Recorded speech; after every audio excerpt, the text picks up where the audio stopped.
Nós te agradecemos, Senhor, pelas bênçãos recebidas.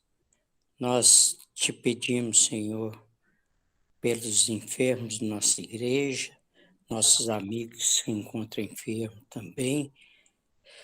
O Senhor sabe a necessidade que nós temos da tua presença em nossa vida, para que possamos realizar as coisas que temos desejo.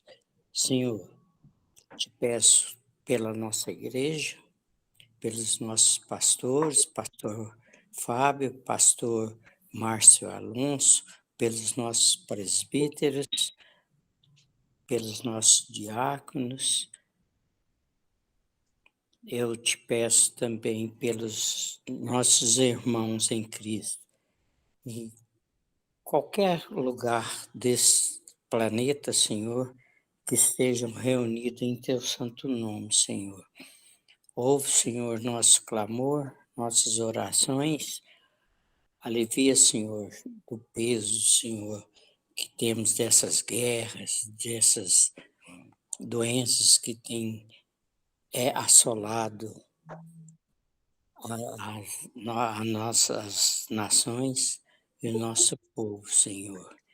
Queremos estar sempre presente, te louvando, te agradecendo e esperamos em ti, Senhor. Tudo isso em nome de Jesus. Amém. Amém, amém. Louvado seja Deus, que nós possamos continuar esperando em Deus sempre. Irmãos, nós vamos caminhar hoje por dois trechos do Evangelho de Mateus que são muito especiais para nós, que é o batismo de Jesus e também a tentação no deserto, né? A partir do capítulo 3, versículo 17 em diante. Mas antes nós vamos fazer uma breve recapitulação de tudo aquilo que nós já vimos, tá? Nós temos aí na tela um quadro comparativo dos evangelhos, nós olhamos para isso, e o nosso foco é o evangelho de Mateus, né? Os 28 capítulos, Mateus é uma testemunha, né? Mateus tem um público-alvo, como público-alvo os judeus, né? Ele quer evangelizar os judeus, quer mostrar para os judeus que Jesus é o Filho de Deus. A referência de Jesus no Evangelho de Mateus é sempre colocando Jesus como rei, como o Messias prometido no Antigo Testamento, né? E um dos modos como ele faz para ensinar isso é começando pela genealogia, né? E ele diz na genealogia que Jesus é filho de Davi, filho de Abraão. Assim ele começa. Nós vimos também que a ênfase de Mateus está nos sermões, né? Mateus, ele escreve o seu evangelho tendo como um esboço 5 grandes sermões. Nós vimos isso também lá no começo, quando a gente olhou para a questão desse esboço, né? Nós temos um sermão que começa no capítulo 5, vai até o 7, depois nós temos uma narrativa no meio, depois nós temos um segundo sermão no capítulo 10, um terceiro sermão no capítulo 13, um quarto sermão no capítulo 18, e lá na frente, no capítulo 23 a 25, nós temos o grande e o último sermão, né, que é o sermão contando sobre a grande tribulação, o sermão profético, né? Nós vimos isso. Nós vimos que o primeiro sermão, ele possui 3 capítulos e o último também 3, e os intermediários 1 capítulo cada um. A gente viu a fórmula final de todos os sermãos, sempre termina com a expressão: acabou Jesus de proferir essas palavras. A gente viu toda essa estrutura. A gente viu a dinâmica do evangelho, basicamente a narrativa, depois um sermão, depois narrativa de novo. A pergunta é, onde nós estamos? Nós estamos aqui, ó, nesse primeiro ponto ainda, narrativa, onde Mateus está fazendo uma narrativa de tudo aquilo que mostra que Jesus é o Filho de Deus. Daqui a pouco nós vamos entrar no sermão de Jesus, vendo Jesus falando do começo ao fim. Eu não sei se vocês têm em casa, alguns já devem ter tido em casa aquelas bíblias que colocavam as letras vermelhas. Quem lembra dessa bíblia? De bíblias assim, né? Que quando Jesus estava falando, as letras estavam vermelhas, né? Então, por exemplo, quando chega no Evangelho de Mateus, a Bíblia ficava toda vermelhinha, né? Por quê? Porque tem muito sermão de Jesus, né? muitas palavras de Jesus, então estava tudo em vermelho, né? Então, nós vimos essa parte e isso nos ajuda a entender. Nós vimos a questão do esboço, né, que é uma introdução do Evangelho. Nós ainda estamos aqui, ó, na introdução.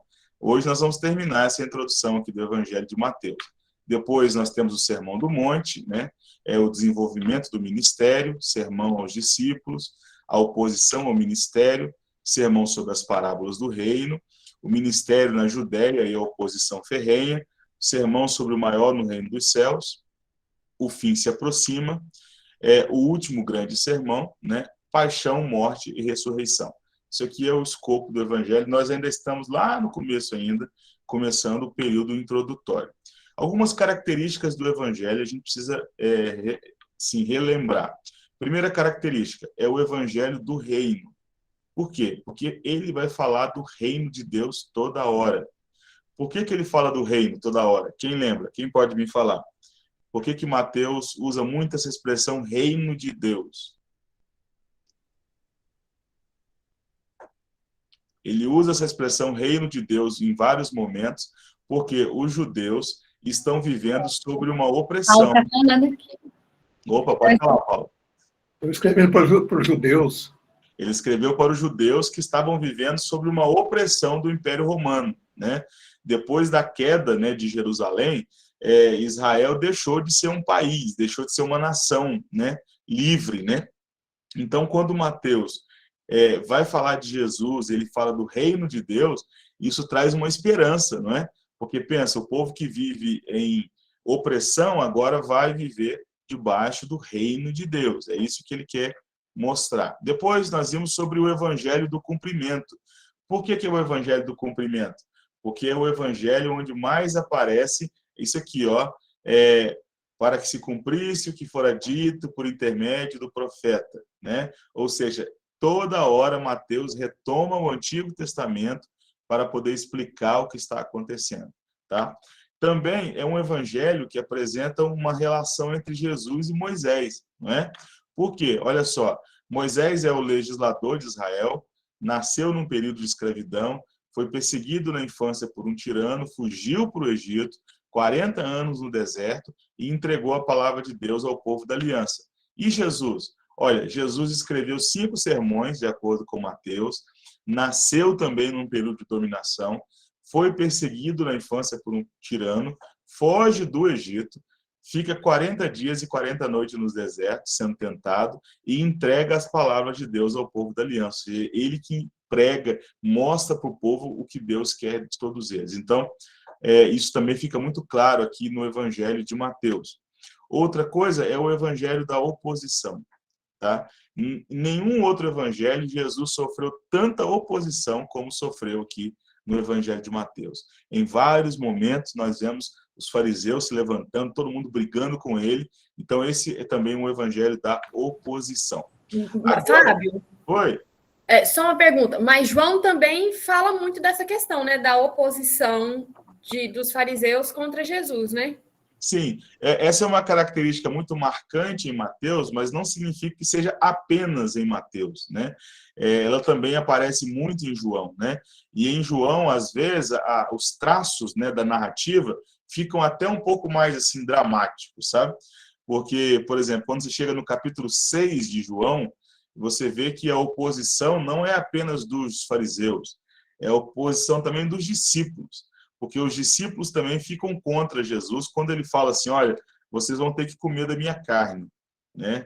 E eles não entendem, e até mesmo os discípulos intentam fugir e abandonar Jesus, tá? Então, assim, João também tem isso como uma marca, tá? Quando eu digo que é o evangelho do reino, do cumprimento e da oposição, não significa que é apenas em Mateus que isso aparece, mas que em Mateus isso fica muito claro, muito distinto. Tá bom? Ok, então vamos à frente. Os irmãos que estão com as Bíblias abertas, Mateus capítulo 3, a partir do verso 13, até o 4, de 1 a 11, nós vamos ver hoje que Mateus agora vai fazer uma coisa especial. Nós vimos que Mateus apresentou para nós que Jesus é rei.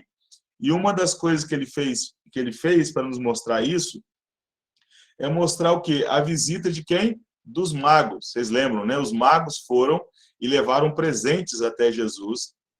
Quais foram os 3 presentes? Quem lembra? Quais são os 3?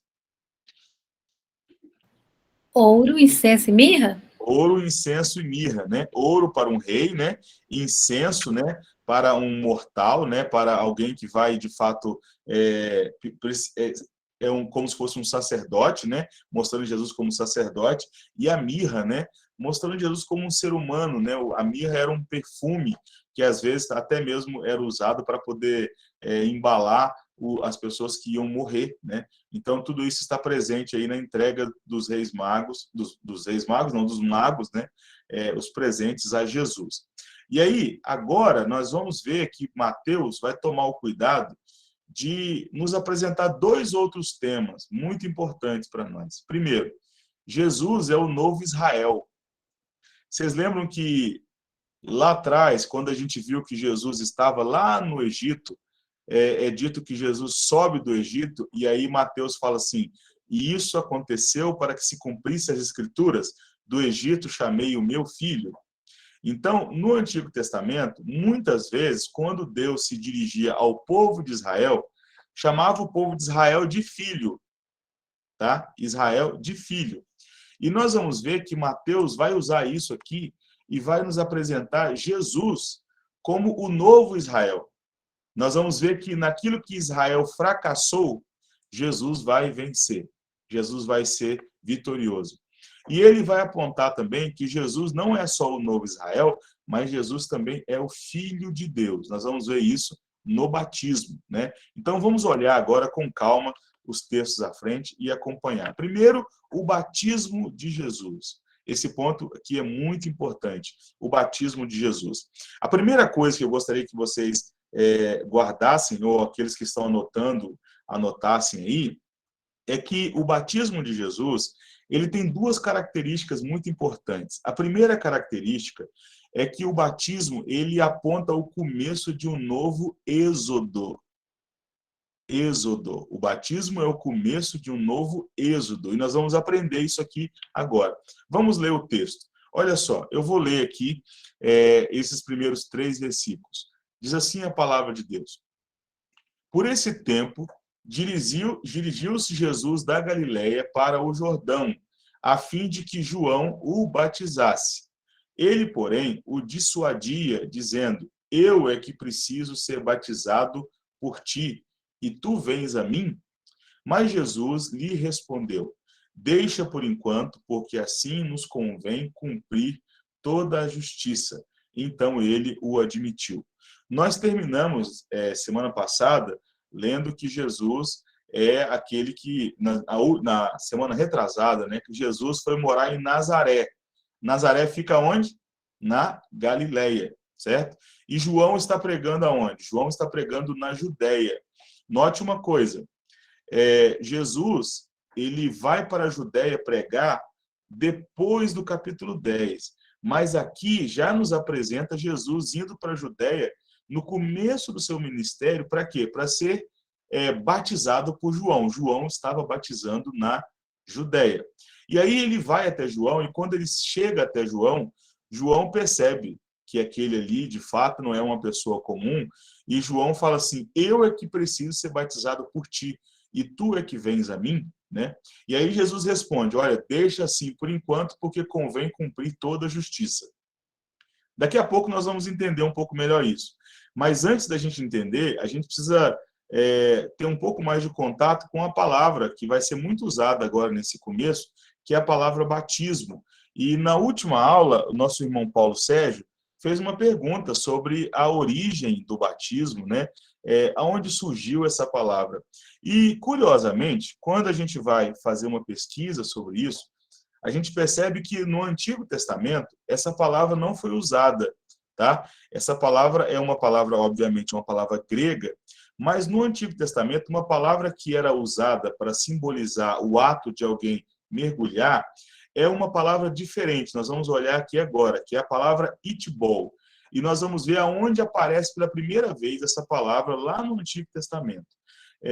Essa aqui é a palavrinha hebraica, itbol, que significa imergir. E ela aparece no Antigo Testamento sempre falando, por exemplo, de submergir, de molhar, de mergulhar, de alguém que foi molhado. E olha só o texto onde aparece pela primeira vez essa palavra no Antigo Testamento. Ela aparece lá no texto de 2 Reis, capítulo 5, verso 14. E lá em 2 Reis 5, 14, aparece assim: então desceu e mergulhou. Se você quiser mudar mergulhou por batizou, você pode mudar aqui nesse momento, né? Então desceu e batizou no Jordão 7 vezes, consoante a palavra do homem de Deus, e a sua carne se tornou como a carne de uma criança e ficou limpo. O que está em jogo aqui é o seguinte: os comentaristas todos mostram que no judaísmo havia sempre aquela ideia de que a água ela é um instrumento de purificação. Então, alguém que toma banho fica limpo, não é assim? Uma pessoa, quando está suja, não toma banho, não fica limpa, ela se lava, né? Essa é a ideia da água. E aqui no texto, a ideia aqui é de alguém que vai mergulhar no Jordão, e quando ele sair das águas, ele vai sair sem a lepra que ele tinha. E isso aqui é uma metáfora para a questão do que significa batismo no Novo Testamento. Porque no Novo Testamento, o batismo ele não traz purificação por si só, mas ele é um sinal visível da purificação, né? Então, alguém que é batizado, ele está declarando publicamente que ele nasceu de novo, certo? Oi. Mas no Velho Testamento, teve essa passagem do rei que teve que batizar lá, no rei não, vai ter que batizar lá, e teve que mergulhar 7 vezes para curar a lepra, né? E mergulhou, mas não era falado batismo. E no Velho Testamento a gente não vê a palavra batismo. Como que as pessoas se convertiam? Porque hoje nós temos um estudo, tudo, uma preparação toda para ser batizado, ok? Sim. Como que era feito no Velho Testamento? No Velho Testamento, o sinal, meu irmão Júnior, da aliança de uma pessoa com Deus, ela se dava através da circuncisão. Todo macho de 8 dias, quando nascia, né, uma criança com 8 dias, ela era levada diante do sacerdote e ela era circuncidada. O que é a circuncisão? A circuncisão é um sinal visível no corpo de que aquela pessoa agora é propriedade exclusiva de Deus, certo? Esse é o sinal, a circuncisão. Na nova aliança, ou seja, no Novo Testamento, o sinal dessa aliança entre Deus e o homem não é mais a circuncisão. Agora é o batismo, é a água, é o derramamento da água, e toda pessoa que é batizada, ela está apontando de forma visível que ela nasceu de novo, certo? Só que na nova aliança, o batismo, né, assim, pegando, por exemplo, a circuncisão no Antigo Testamento, era só para os homens. Na nova aliança, a amplitude é maior. Aqueles que são marcados com o símbolo, né, da purificação não são apenas os homens, as mulheres também. E é por isso que nós batizamos as nossas crianças na igreja. Por quê? Porque o batismo é apenas um sinal visível, ou seja, quando a gente derrama água sobre a cabeça de alguém, a gente está dizendo assim, ó, essa pessoa aqui, ela está separada, ela faz parte de uma aliança, isso aqui é um sinal visível. Note, Júnior, que o batismo não tem poder de tirar pecados, viu? Mas ele apenas aponta que algo interior já está ocorrendo e está apenas sendo visivelmente colocado diante de todos, tá? Então, por exemplo, no Antigo Testamento, a gente tinha sombras do que é o batismo no Novo Testamento. Uma das sombras é esse texto que está na tela aí, 2 Reis, capítulo 5, verso 14, apontando para que o mergulho, né, era um sinal de purificação. Nós temos outros textos, tá? Só um minutinho, Quieto, vou abrir aqui. Outros textos, por exemplo, lá em Números, fala que o sacerdote, quando ele ia trabalhar no templo, ele pegava a água e tomava um banho, aspergia a água sobre ele, olha, não mergulhava, ele aspergia, ou seja, jogava a água sobre ele, como um sinal de purificação. Esses dois eventos apontam para o batismo lá no Novo Testamento. Só que, com o passar do tempo, antes de Jesus vir, nós temos aquilo que nós conhecemos no judaísmo como batismo dos prosélitos. Guarde bem essa expressão, batismo dos prosélitos. O que era isso? Suponhamos que você é um judeu, e aí você conhece uma pessoa que não é judia e quer se tornar judeu. A pergunta é, como é que faz para se tornar judeu? Ora, você tem que fazer uma pública profissão de fé na sinagoga, né? Você tinha que ir na sinagoga e dizer assim, olha, eu agora vou fazer parte dessa comunidade, e você então era batizado, tá? Eles jogavam água sobre a cabeça da pessoa, simbolizando que essa pessoa estava sendo purificada, e daqui por diante ela ia ser uma pessoa que seguiria as regras do judaísmo, tá? E isso aponta para o batismo cristão que vem depois. É por isso que na época de João Batista, quando ele está batizando no Jordão, as pessoas vão até ele porque elas já estão acostumadas com o batismo dos prosélitos, ou seja, pessoas que se convertiam ou que queriam fazer uma aliança com Deus, usavam a água como símbolo dessa aliança. Kathleen? Fábio, então, no Novo Testamento, o batismo, ele não tem essa mesma... Como fala, ele não significa que é uma purificação, ele é outra coisa, ou ele permanece com esse sentido também? Ele também é de purificação? Ele também permanece com o sentido de que ele aponta para uma purificação. Só que, olha bem, vou tentar exemplificar de uma forma que talvez fique mais claro. Suponhamos que você passou o dia orando, né? Você passou o dia orando, pedindo perdão a Deus pelos seus pecados, alguma coisa do tipo, faz uma consagração espiritual, ora a Deus e tudo, e aí no final do dia você fala assim, agora eu vou pegar uma água, né, e eu vou derramar sobre a minha cabeça como um sinal de que eu estou sendo purificada das minhas más obras, certo? Lá no Antigo Testamento, esse jogar a água, né, lá no tabernáculo que os sacerdotes faziam, ou no caso de Naamã, era apenas um sinal. Era apenas um sinal, não tem poder em si mesmo, entendeu? Mas aponta para algo profundo que ocorreu. No Novo Testamento, o batismo continua com esse sinal. Ele aponta para uma purificação e para uma separação. Quando nós batizamos as nossas crianças, o que nós estamos dizendo para todo mundo é: essa criança aqui faz parte do pacto, essa criança faz parte da aliança, ela está em aliança com Deus, entendeu? E ela vai crescer no caminho da purificação, da santidade e da santificação. Entendeu? Opa. Oi. Não, acho que expressei errado. Eu queria saber, assim, né, na questão assim, a gente se converte. Hoje, vamos para a igreja, tudo, e temos de estudo para ser batizado. E as pessoas lá que não criam em Deus, como é que eles faziam como se diz?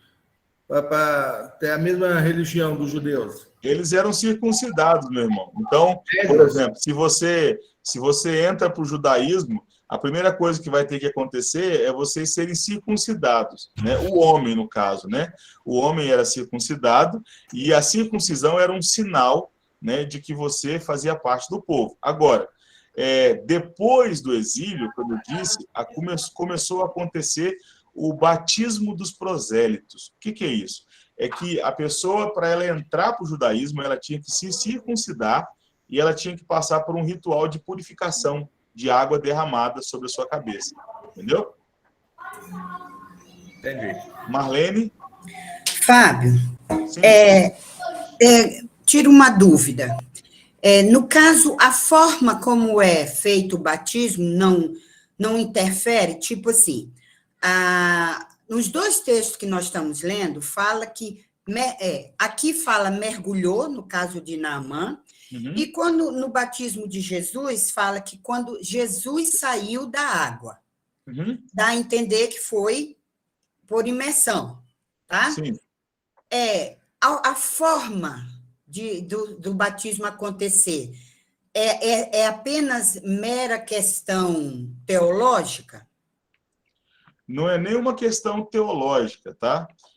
Não é uma questão teológica. Nós batizamos por imersão, por aspersão, porque nós entendemos que pelas conjunturas históricas, né, do que foi o batismo, a igreja, ela nem sempre tinha, por exemplo, local onde você tinha muitas águas, né, como, por exemplo, no Rio Jordão, onde as pessoas iam até João, e as pessoas entravam dentro da água e eram imergidas lá, né? A própria palavra baptizo, ela significa isso. Olha só, essa palavra, várias vezes, deixa eu voltar aqui no outro significado aqui, ó. Essa palavra, baptizo, ela aparece no Novo Testamento quase sempre com o significado de imergir, tá vendo? Estar completamente imerso, estar imerso, ser lavado e ser iniciado. Só que a palavra baptizo, ela não apenas significa imergir, tá? Ela significa também ser lavado. O que acontece? A gente entende que, por exemplo, no batismo do eunuco, lá em Atos capítulo 8, pela estrutura do texto, dá-se a entender que não tinha água suficiente para ele ser imerso. Então, alguém pegou água e derramou sobre a cabeça dele, simbolizando essa purificação. A mesma coisa acontece em Atos 9, com o apóstolo Paulo.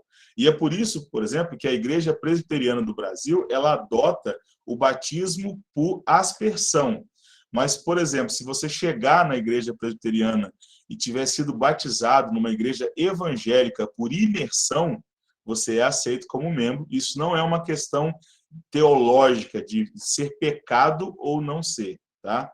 Não é. Então, nós não temos nenhum problema com uma pessoa que foi batizada por imersão, tá? O importante é ter sido batizado, e batizado corretamente, né? Agora, se foi por imersão ou se foi por aspersão, isso é uma questão secundária. Eu diria que até que é uma questão histórica, tá? E até mesmo, eu diria, uma questão estética, né? Nós não temos condição de ter tanques nas igrejas, coisa toda, então nós temos lá, né, a água, a gente derrama a água na cabeça, porque o importante é o derramamento da água apontando para um sinal, tá? Não é necessariamente para a pessoa ter que tomar, imergir o corpo todo. Eu gosto muito de uma brincadeira do pastor Augusto Nicodemos, que um dia alguém perguntou para ele, né, como é que deveria ser o batismo. Aí ele falou assim, se entrar na água até o joelho, tá bom? Aí o pessoal falou, não. E se entrar na água até a cintura, tá bom? Não. E se entrar na água até o ombro, tá bom? Não. E se jogar água no cucuruto aqui da cabeça, tá bom? Ele falou assim, aí tá, porque aí já tampou a cabeça toda. Ele falou assim, nós presbiterianos somos mais práticos, a gente já começa pelo lugar que importa. Se é a cabeça, a gente derrama água na cabeça, simbolizando, então, que a pessoa está sendo batizada. A Nilza, depois a Sueli.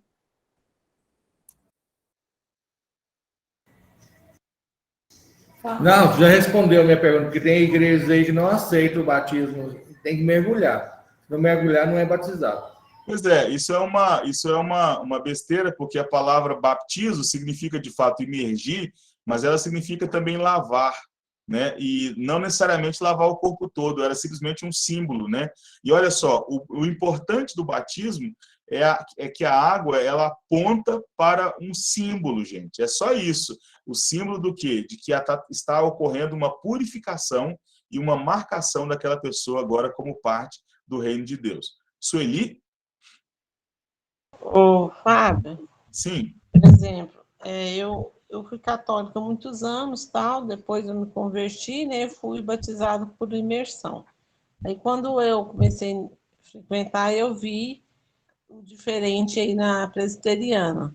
Aí eu pergunto, se vier um católico, e aí, a igreja aceita o batismo do catolicismo? Não.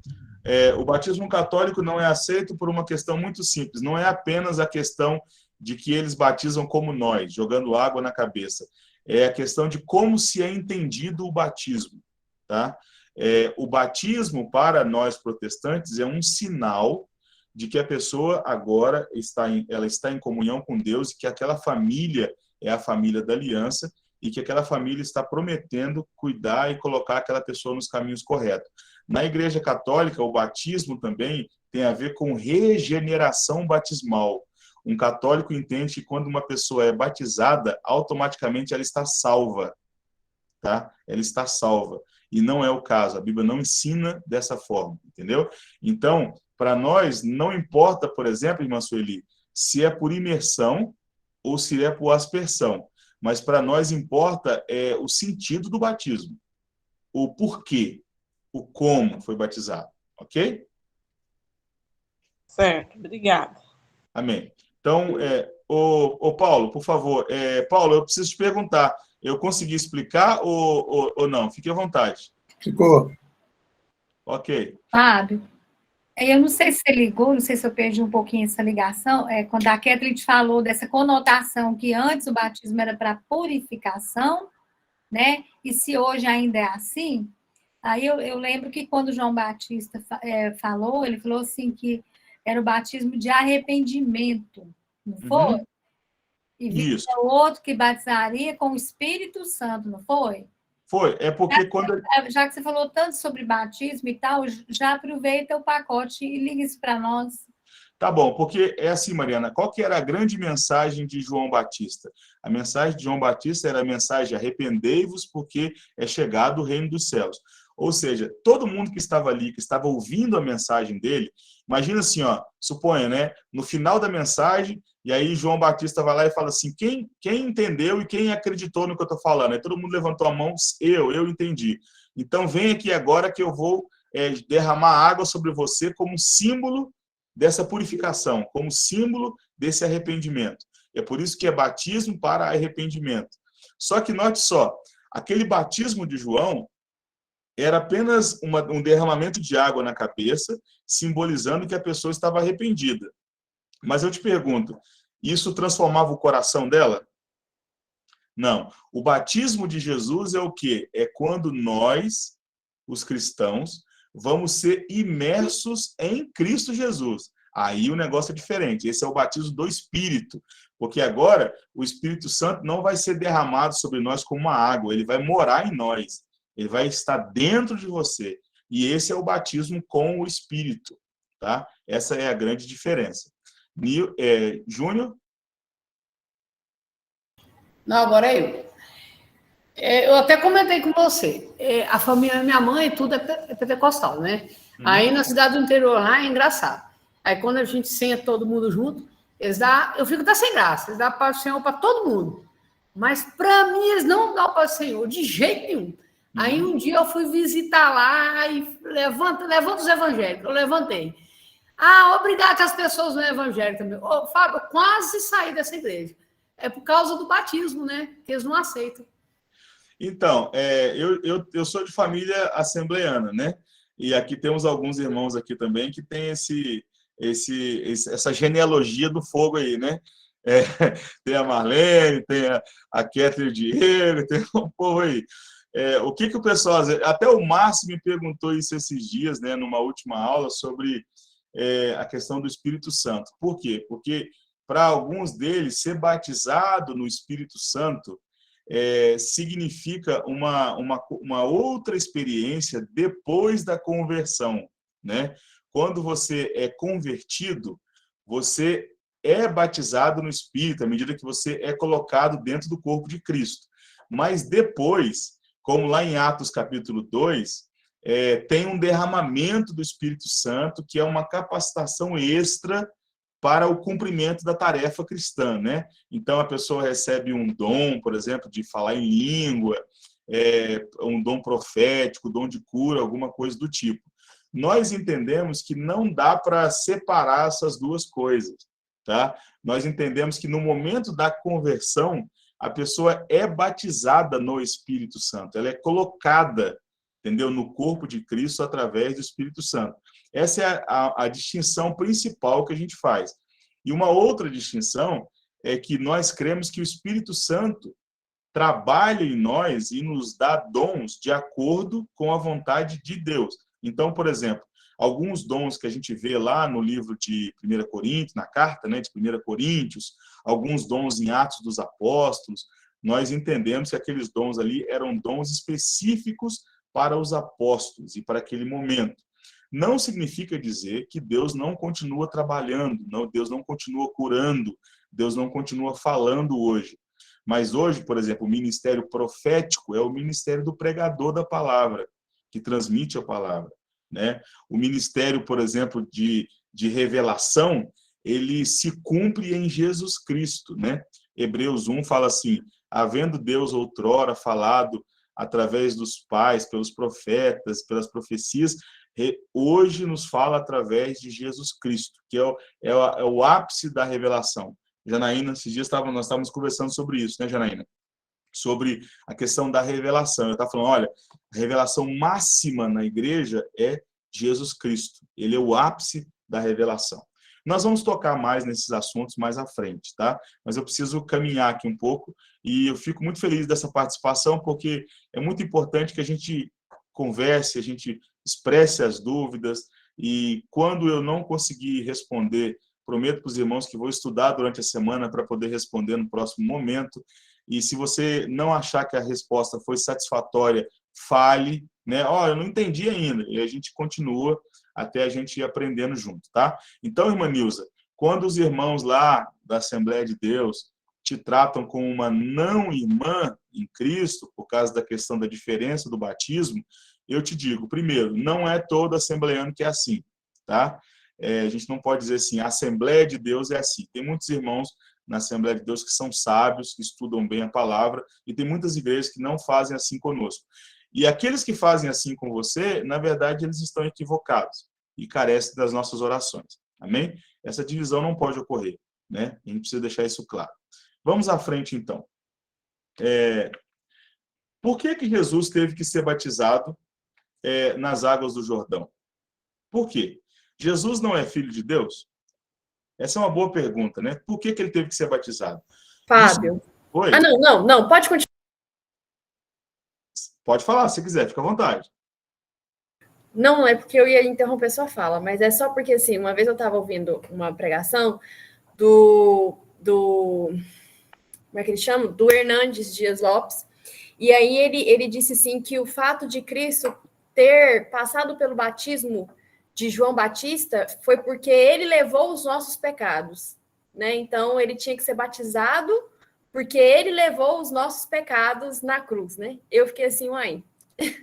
Enfim. Eu não conheço essa mensagem, mas, assim, não está tão preciso aí, viu? E olha só, viu? Quem sou eu para poder discordar do Hernandes Dias Lopes, né? Quem sou eu na fila do pão, né? Menos, né, pregador? Menos, né? O cara é... Mas ele não está de todo errado, mas o significado principal não é esse, tá? Nós vamos olhar aqui agora e entender um pouco mais por que Jesus teve que ser batizado nas águas. Vamos olhar. A primeira coisa é que Moisés e o povo de Israel passaram pelo mar. Vocês vão se lembrar disso.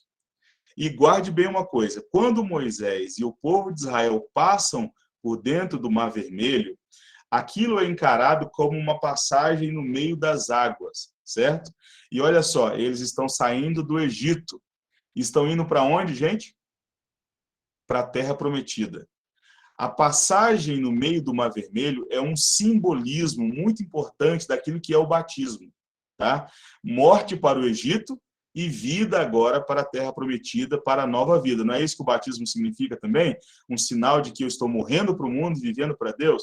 Moisés e o povo de Israel passaram pelo meio do Mar Vermelho. Josué e a segunda geração de israelitas também passaram pelo Jordão. Vocês vão se lembrar que quando eles chegam lá em Gilgal, diante da Terra Prometida, ainda tem um Jordão. E eles têm que passar no meio do Jordão. E note bem que Jesus sai lá da Galileia e vai até qual rio para ser batizado? O Jordão. E isso é muito importante para nós, porque Jesus, como o líder do novo Israel, ele deve fazer o mesmo.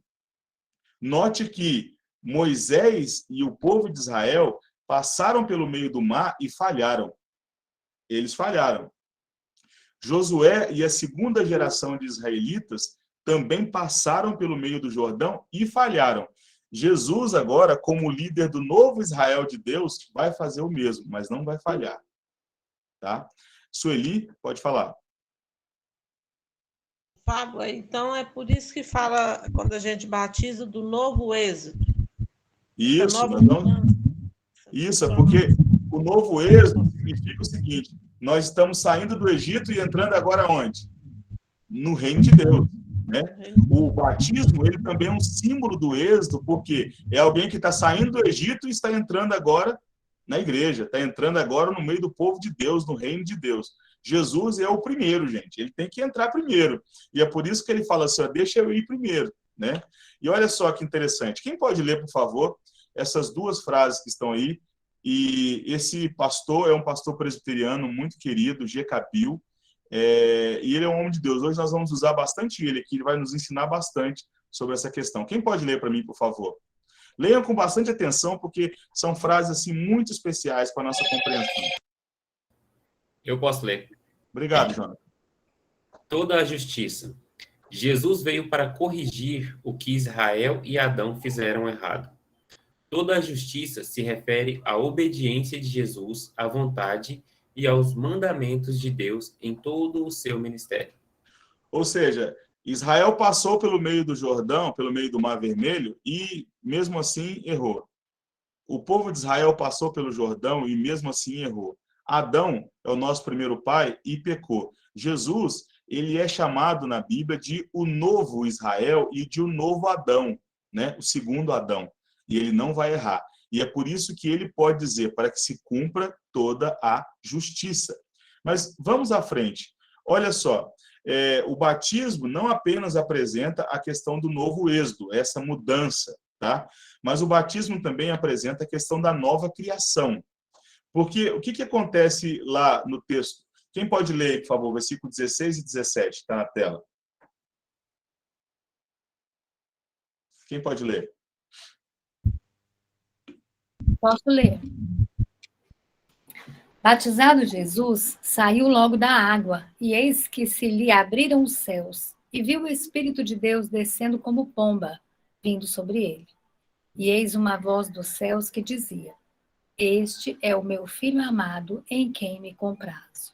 Note bem, se o batismo significa um novo êxodo, e Jesus passa pelas águas, significando agora que ele é o Israel que vence, né? O novo Israel, o segundo símbolo importante aqui é o símbolo do Espírito Santo, que aparece aqui como uma pomba, né? Uma pomba que está pairando sobre a cabeça de Jesus, o Filho de Deus.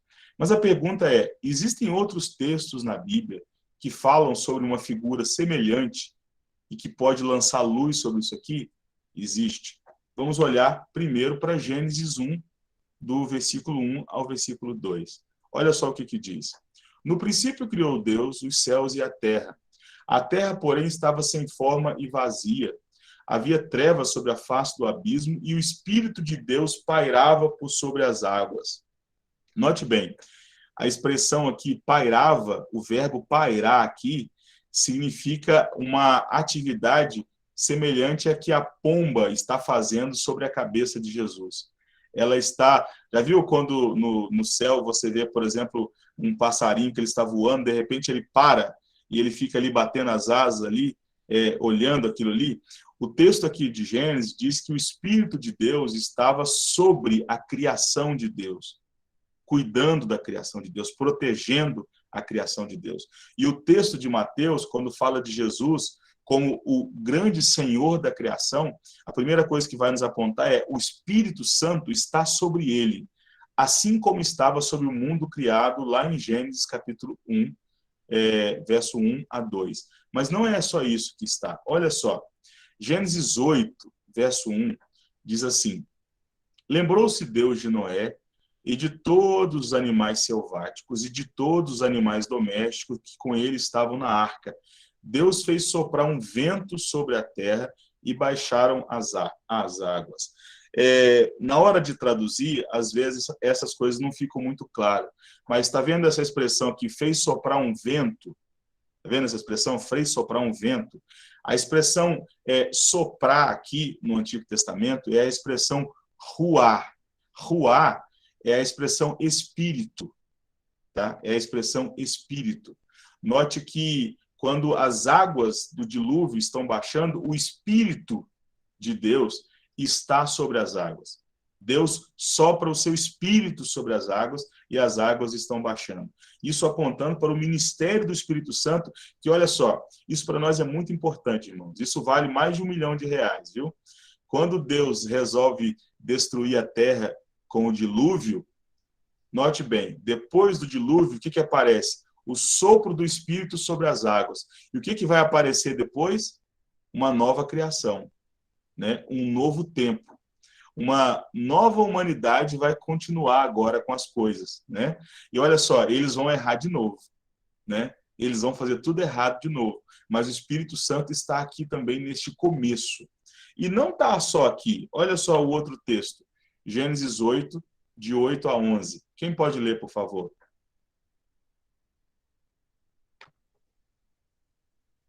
Posso ler. Depois soltou uma pomba para ver se as águas teriam já minguado da superfície da terra. Mas a pomba, não achando onde pousar o pé, tornou a ele para a arca, porque as águas cobriam ainda a terra. Noé, estendendo a mão, tomou-a e a recolheu consigo na arca. Esperou ainda outros 7 dias e dessa vez soltou a pomba fora da arca. À tarde, ela voltou a ele, trazia no bico uma folha nova de oliveira. Assim entendeu Noé que as águas tinham minguado de sobre a terra. Note que Moisés está retratando o começo de um novo tempo, né? Deus vai fazer uma aliança da criação, no capítulo 9, mas antes dessa aliança da criação, Noé solta essa pomba, e essa pomba, ela procura terra, né? E quando ela volta, ela traz uma folha nova de oliveira na sua boca. A gente tem que tomar muito cuidado com os simbolismos, mas como que o povo de Israel é retratado no Novo Testamento? Por Paulo, por exemplo, como uma oliveira, né? Como uma oliveira. E a pomba aqui, ela é o símbolo do Espírito Santo também, que está pairando, que está sobre, né, as águas, né? Assim como está em Gênesis capítulo 1, assim como está em Gênesis capítulo 8, o Espírito Santo de Deus, e assim como vai estar sobre Cristo Jesus, que é o soberano de toda a criação. Kathleen, fique à vontade. Fábio, só uma coisa que me veio à mente, assim, aleatório, mas, quer dizer que em 7 dias nasceu uma oliveira assim? Rápido desse jeito? Não, é que é uma folha nova de oliveira aqui. É um raminho, tipo assim, um brotinho, né? É um brotinho, né? Você percebe que, obviamente, o dilúvio ele trouxe consequências devastadoras, né? Mas, obviamente, por exemplo, árvores, né? E muitas plantações sobreviveram àquilo, né? Sobreviveram àquilo. E esse ramo de oliveira nova aqui pode ter sido um ramo que estava solto sobre a água. A gente não tem informação sobre isso, né? Mas pode até ter sido também, por exemplo, depois que as águas estavam minguando, de um broto que está nascendo. E isso é importante para nós, porque quando no capítulo 9 Deus vai fazer uma aliança de criação com o homem, é como se aquilo ali fosse um reset, tá, gente? Deus fez um reset, né? E está começando. Então, é muito importante você pensar nesses brotos que estão nascendo. Ah, mas foi em 7 dias? Parece um agir miraculoso, né? Parece uma coisa assim, miraculosa. Tá? A gente, por exemplo, a gente sabe que os homens viviam muito tempo naquela época. A gente não tem condição de saber, por exemplo, quanto tempo durava para uma planta nascer. A gente não tem condição de entender isso. Em outras condições, em outra forma de vida, em outro ecossistema, como que as plantas nasciam? Com que rapidez? A gente não consegue pensar isso. Com a cabeça de hoje, você pensa assim, não tem condição de uma planta nascer, né? Mas a gente não tem essas informações. Mariana? Paulo? Não, e também é curioso, porque a arca ficou numa região alta, não foi no monte? Sim, ela parou sobre o Monte Ararat. Ararat, né?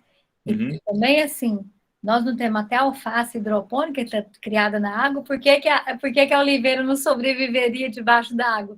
Para Deus não tem nada impossível, né? Sim. E quando a água baixou, a pomba teve acesso a um brotinho, né? Sim.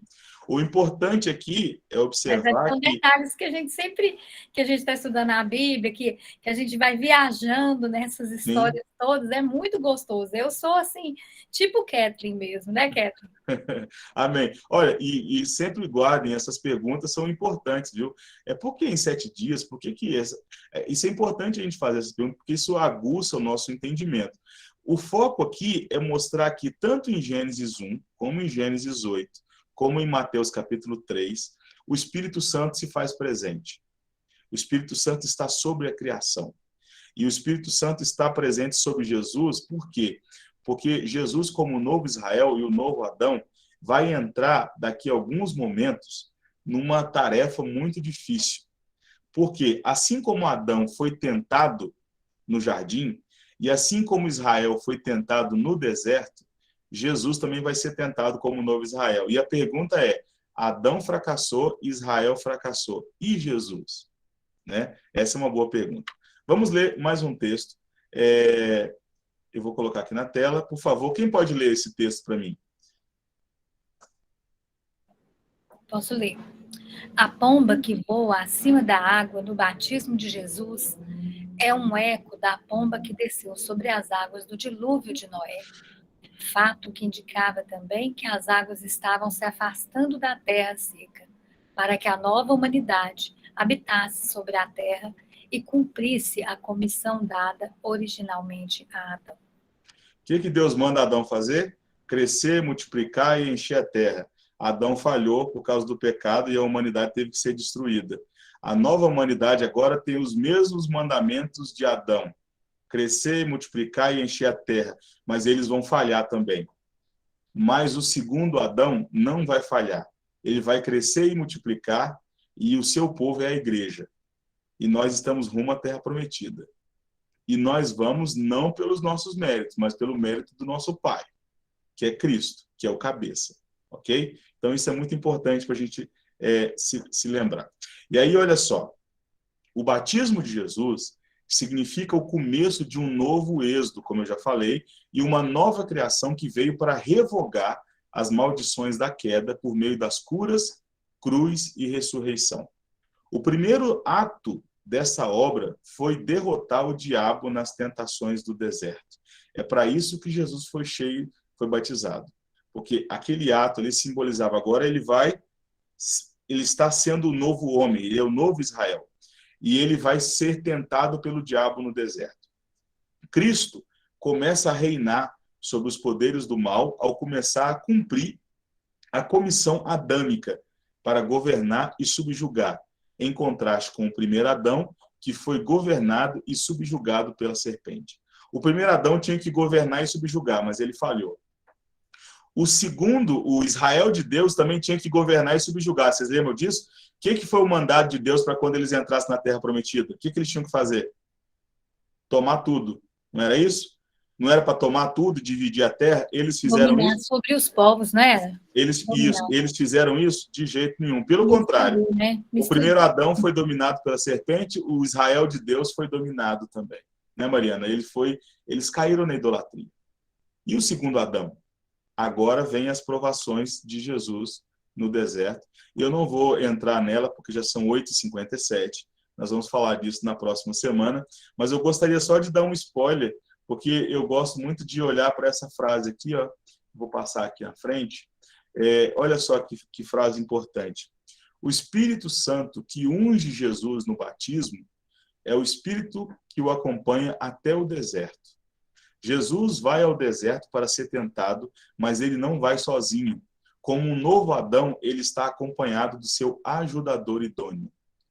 Assim como Adão teve uma auxiliadora idônea que falhou junto com ele, Jesus está cheio do Espírito Santo.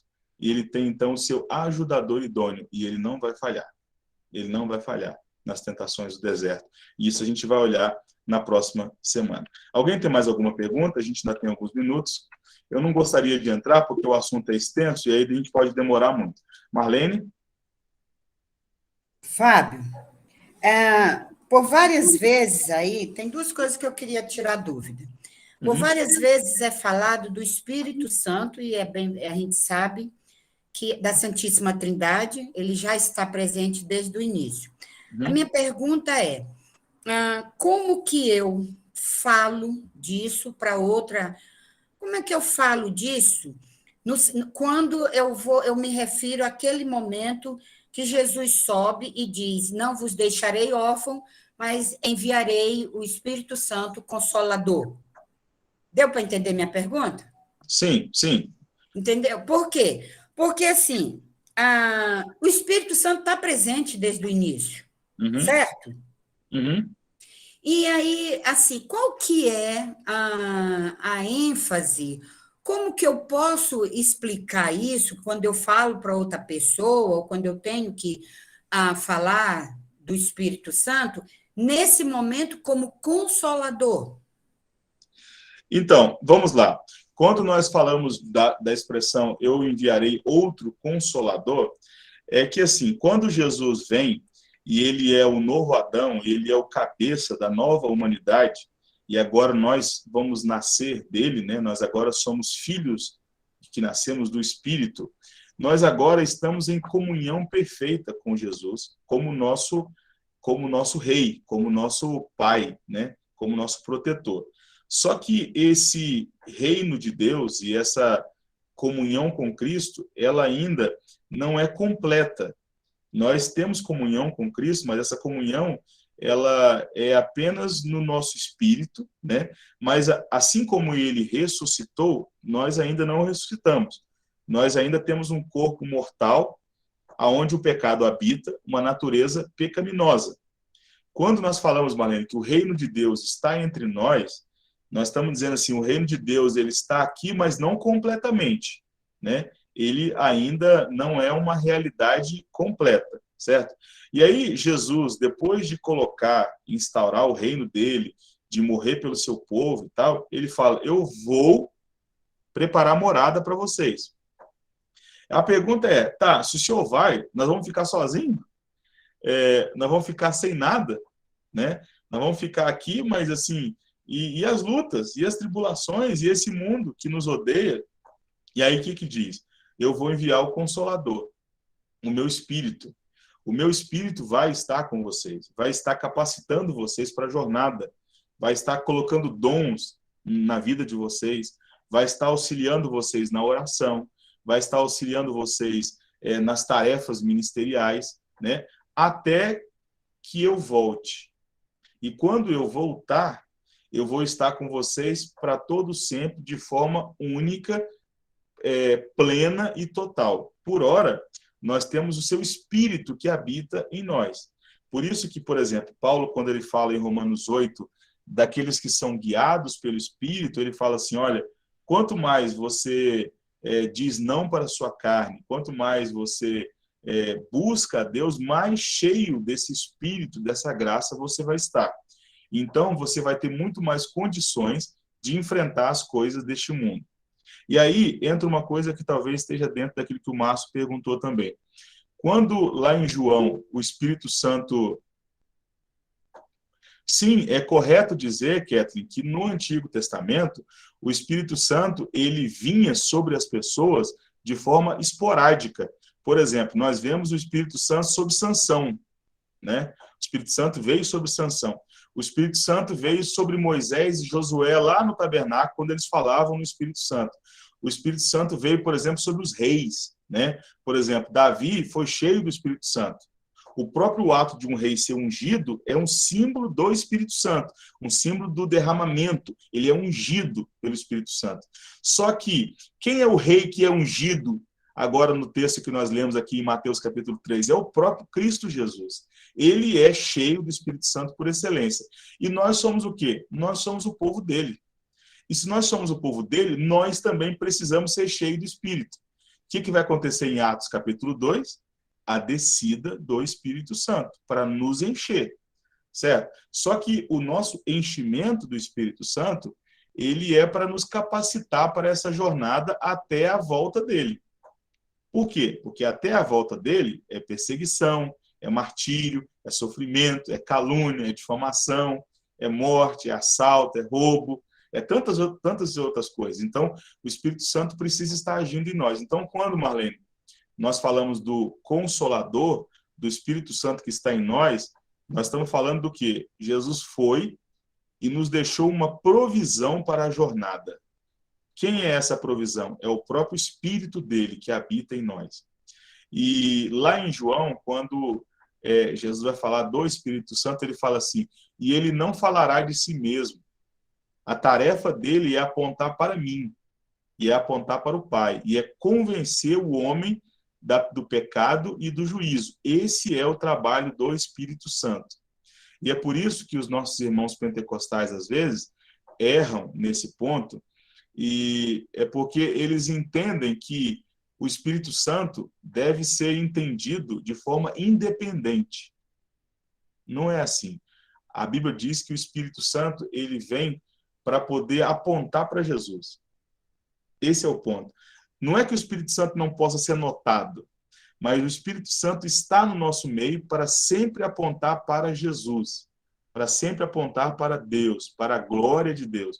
Ele está em nós, não é que ele não quer ser percebido, não é isso. Mas é que toda vez que a gente olha assim e fala assim, ô Espírito Santo, você está em mim. O Espírito está dizendo assim, eu estou em você, mas é para poder fazer você olhar para Cristo. Né? É para poder fazer você ser mais crente. Tá? Esse é o meu papel. Mariana? Inclusive, tem uma parte na Bíblia, não me lembro certinho, mas que fala que o Espírito Santo vai fazer a gente lembrar, não é? Das coisas que nós temos aprendido. Mateus capítulo 10, né? Fala que a gente vai, os discípulos, né? Fala assim, vocês vão se lembrar na hora das palavras, né? Por quê? Porque o Espírito Santo vai ser essa santa provisão, né? Eu quero só abrir um texto aqui, gostaria que os irmãos lessem comigo. Ele convencerá o homem do pecado e do juízo. Deixa eu só achar aqui onde está escrito, eu vou mostrar para os irmãos. João 16, do 7 ao 11. Quem pode ler, por favor?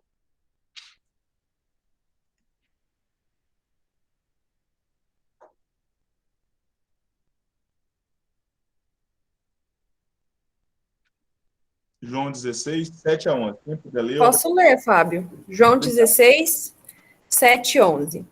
Mas eu vos digo a verdade, convém-vos que eu vá, porque se eu não for, o Consolador não virá para vós outros.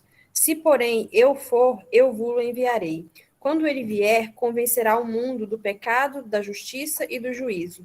Do pecado, porque não creem em mim, da justiça, porque vou para o Pai e não me vereis mais, do juízo, porque o príncipe deste mundo já está julgado. Leu do 7 a 11? Isso, Okay. Isso, do 7 a 11. Ok. Perceba que, qual que é a tarefa, então, do Espírito Santo? A tarefa de fazer aquilo que Jesus já estava fazendo, não é? Jesus não estava pregando? Jesus não estava apontando o reino de Deus? Ele vai ao céu e o Espírito Santo vem para quê? Para continuar essa tarefa de convencimento das pessoas do pecado, do juízo e daquilo que precisa ser entendido. E o Espírito Santo está aonde? Em nós. Em nós. Ele está inserido em nós, na igreja, certo? É por isso que nós somos batizados no Espírito Santo. Se você quiser usar outra palavra, você poderia usar, nós somos mergulhados no Espírito Santo. Nós somos inseridos no Espírito Santo, tá? Isso, irmãos, eu vou dizer uma coisa para vocês aqui. Se existe uma coisa que a gente tem que tomar muito cuidado em igrejas tradicionais, de perder a dimensão experimental dessas verdades.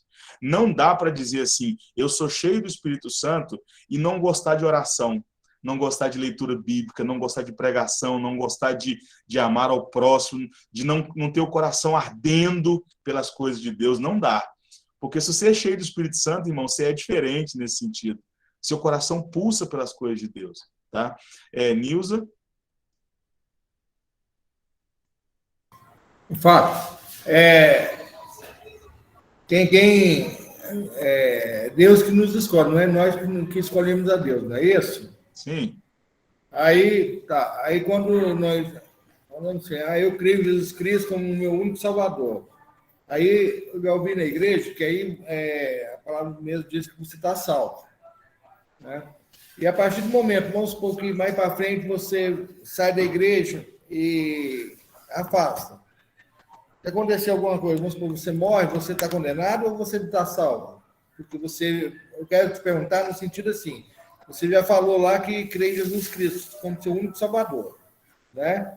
Que eu ouvi já na igreja falando assim, que a partir do momento que você crê em Jesus Cristo, independente de qualquer coisa, você está salvo pro resto da sempre. Tem isso? Irmãos, nós vamos ver na tentação de Jesus, no deserto, que o diabo conhece muito bem as Escrituras e consegue até citá-las, certo? O diabo crê que estremece, né? Uma pessoa dizer, eu creio em Jesus, e não viver de acordo com essa crença, não é a mesma coisa, tá? Então, por exemplo, eu creio que um cristão pode até se distanciar temporariamente dos caminhos de Deus. Isso acontece por uma briga, alguma situação, uma decepção, mas ele volta. Agora, uma pessoa que diz, eu creio em Jesus, e vai viver o mais longe possível de Jesus, e morre lá, ela nunca creu. De fato, não houve obra do Espírito Santo coisíssima nenhuma. Porque se tivesse acontecido, ela estaria junto com Cristo, tá? É a mesma coisa assim, Júnior, você falar assim, ó, ô Nilson, eu te amo, tanto, tanto, tanto que eu quero viver o mais longe possível de você. Não é amor.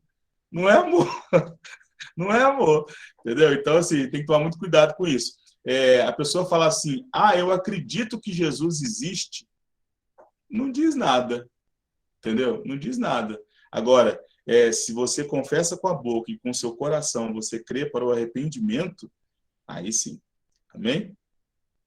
Irmãos, vamos encerrando por aqui e vamos pensar que o nosso Jesus, o nosso campeão, o nosso novo Adão, né? O novo Israel de Deus, agora que foi batizado e é cheio do Espírito Santo, é o Filho amado, ele vai para o primeiro teste, tá? E ele vai enfrentar nada mais, nada menos que o diabo, né? No deserto. E vocês vão perceber que as 3 tentações que Jesus vai passar pelo diabo foram 3 tentações que Israel falhou. E são 3 textos do Antigo Testamento, de Deuteronômio, que mostra que Israel falhou. E aonde Israel falhou, Jesus vai vencer. Aonde Adão falhou, Jesus vai vencer. Amém? Marlene, respondi a sua pergunta? Respondeu, mas depois eu quero, no particular, conversar ainda com você. Ok. Tem algumas coisas que a gente vai trocar figurinha. Ok. Eu entendo e isso é muito salutar, e dependendo do que a gente conversar, talvez eu veja que seja dúvida dos irmãos aqui também, e a gente coloca aqui depois para discutir. Uma das coisas que nós vamos ter que uma hora ou outra discutir aqui no nosso grupo de estudo é sobre a questão dos dons do Espírito, sobre a questão de como os nossos irmãos pentecostais enxergam a obra do Espírito Santo e como nós enxergamos.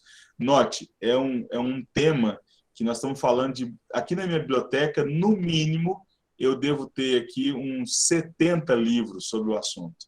Note que não dá para falar disso em 40 minutos e ser totalmente esclarecedor, não dá. É muita coisa, é muito texto, a gente deveria se debruçar mais sobre isso. Só que nós não estamos com pressa, não é verdade? Nós estamos indo para o céu e a gente não sabe quando. Então, a gente vai devagarzinho, vai estudando, vai conversando.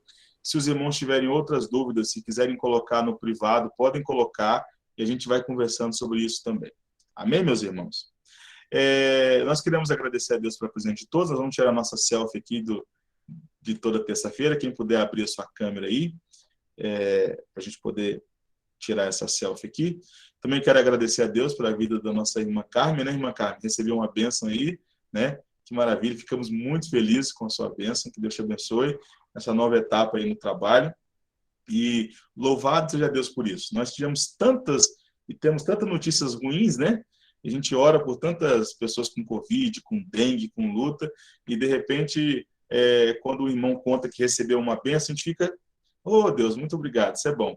E aí eu até aproveito para dizer para os irmãos, conta a bênção. Tá cheio de irmãos escondendo bênção aí, conta a bênção lá no grupo, lá, manda lá, Deus me abençoou, né? Só não pede a gente para ungir chave de carro, chave de apartamento e tal, porque a gente não vai fazer isso não, mas conta a bênção, né, para nós, né? Amém. Vamos tirar a nossa foto aqui. Quem puder abrir aí, vou tirar aqui. Só um minutinho. Vamos lá. 1, 2, 3 e já. Tirei. Vamos orar. E para essa oração eu queria pedir para a irmã Carmen. Irmã Carmen, ore por nós. Vamos orar. Se escutar um chiado, o nosso ventilador está ligado aqui, tá? Amém. Tranquilo. Senhor, nós queremos te agradecer pela oportunidade que o Senhor nos deu de podermos nos reunir para a tua palavra nesta noite. Obrigado porque o Senhor tem aquecido os nossos corações e nos dado, ó Pai, esse desejo de aprender mais do Senhor. Pedimos que teu Espírito Santo nos abra a mente e possamos, ó Pai, dia a dia assimilar as verdades da tua palavra e estarmos prontos para responder aos questionamentos que certamente surgem. Obrigado, Deus, pela vida do Fábio, pela vida de cada irmão que participou dessa noite, e que o Senhor esteja nos dando a tua proteção e o teu cuidado. Uma noite de descanso, de regeneração, ó Deus, física, para amanhã podermos, ó Deus, continuar as nossas atividades. Louvado seja o teu nome, pedimos também perdão pelo nosso pecado, em nome de Jesus. Amém. Amém. Lembrando, irmãos, que na quinta-feira começa a nossa classe de oficiais, né? Os irmãos estão convidados, nós já temos mais de 12 inscritos lá para participar. Vai ser uma bênção esses irmãos estarem conosco lá. Se você está aqui e quer participar dessa classe, é só me dar o seu nome para eu poder colocar você lá no grupo. A gente criou um grupo, mas não é um grupo para poder bater papo, nada disso, só para eu poder mandar o link. Tá? Como o pastor Márcio avisou domingo, mulheres podem participar, se você quiser participar. Esse primeiro módulo de um mês é símbolos de fé, tá? Nós vamos estudar sobre os símbolos de fé da igreja. O segundo módulo, mês de abril, o pastor Márcio vai falar sobre música e liturgia. Nós vamos falar sobre símbolos de fé, música e liturgia, história da igreja presbiteriana, constituição da igreja presbiteriana. Nós vamos falar sobre aconselhamento, sobre legislação e justiça, sobre atas da igreja, sobre tesouraria, sobre um tanto de coisa. Nós vamos ter módulos, nós vamos convidar outros pastores para estarem conosco também. Então, vai ser, assim, uma bênção esse ano, esse estudo. Então, fique muito à vontade para estar conosco. Quem quiser, me dá o nome e a gente coloca no grupo. Só que, a partir do momento que você se matriculou, você tem que ir com a gente, tá bom? Ô, Fábio, sim. Mas, vai ser presencial e online? Não, vai ser só online, tá? Só online. Tá? Vai ser pelo Google Meet, como essa sala aqui agora, e vai ser gravado também, tá? Então, eu não pude participar hoje. Tudo bem, vai ser gravado e vai ter um link no YouTube lá com todas as aulas. E eu posso participar de alguns módulos ou eu tenho que participar de todos? Não, fique muito à vontade, né? Talvez tenha um módulo que você fala assim, esse eu gostaria de participar mais. Pois é, você falou de aconselhamento, me interessei. Sim, vai ser muito bom. Então, você falou a parte da liturgia. Então, quer dizer, se eu quiser assistir esse separado, eu posso? Pode, com certeza, não tem problema, né? Para os irmãos que estão, como oficiais, que estão ajudando e tal, não é facultativo, é bom que você participe de todos. Mas para os outros irmãos, eu quero participar desse módulo que eu gosto do assunto, eu quero aprender sobre o assunto. Fique à vontade, participe, esteja conosco, será uma bênção para você. Bom? Inicia, então, nessa semana, quinta-feira, né? Quinta-feira. E assim, qual a previsão do curso inteiro? Nós estamos, a previsão era para ser 2 anos, né? 2 anos. Só que aí o pastor Márcio conversando, falou assim, não vamos assustar o povo, não, porque o pessoal coloca 2 anos, assim, meu Deus do céu, né? Então, nós vamos fazer uma primeira parte de 1 ano, né? 1 ano, são 12 módulos, né? Esse é o primeiro ponto. E aí nós vamos fazer um curso de oficiais 2, né? Com outras matérias. Por exemplo, lá na igreja do pastor Márcio, lá em São Paulo, de onde ele veio, a Ebenezer, foram 1 ano. Só que o que acontece? Tinha aula das 7 da manhã e 5 da tarde no sábado. Né? Então, todo sábado. Então, conseguiram fazer mais rápido, que tinham várias disciplinas no mesmo sábado. Não é o nosso caso. Então, vai ser mais demorado um pouco, né? Então, assim, a nossa ideia, por exemplo, a história da IPB. Nós queremos convidar, talvez, o reverendo Hélio, porque está até escrevendo um livro sobre o assunto, né? Para estar conosco. Sobre história da igreja, o reverendo Silas, né, que pode falar. Então, assim, a gente quer trazer pessoas novas também que são boas na área, tá? Do curso, para poder auxiliar os irmãos. Amém? É isso. Deus... Oi? Eu quero exclusivo para homem. Então, está abrindo para as mulheres, então. Eu não estou te ouvindo. Peraí. pastor falou que era para homens, o curso. O pastor falou que era para homens. Então, está abrindo para mulheres. Então, o curso é voltado prioritariamente para a formação de oficiais, diáconos e presbíteros. Mas o pastor Domingo deixou claro o seguinte: se houver mulheres na igreja que querem participar, não serão privadas de participar. Então, vocês podem vir, são muito bem-vindas, tá? São muito bem-vindas para participarem conosco, não tem problema. A mesa do Senhor é para todos, tá? A mesa do Senhor é para todos, ok? Os ofícios é que são para pessoas específicas, mas a mesa é para todos, ok? Deus abençoe vocês, um grande abraço, né? Mãe Edmar, um grande abraço, né? O Mãe Edmar me deu um desgosto esses dias, ele apareceu na foto do perfil aí com a camisa do Vasco. Mas que coisa mais estranha. Mas tudo bem, né? Tá perdoado, é servo de Deus, né? Tava carregando a cruz no peito. Não pode não, Fábio. Isso não pode não, isso é pecado, viu? Pecado, né? É pecado isso aí, rapaz. É isso aí. Um abraço, viu, meus irmãos? Um grande abraço. Deus abençoe você. Boa noite, irmãos. Com Deus. Boa noite.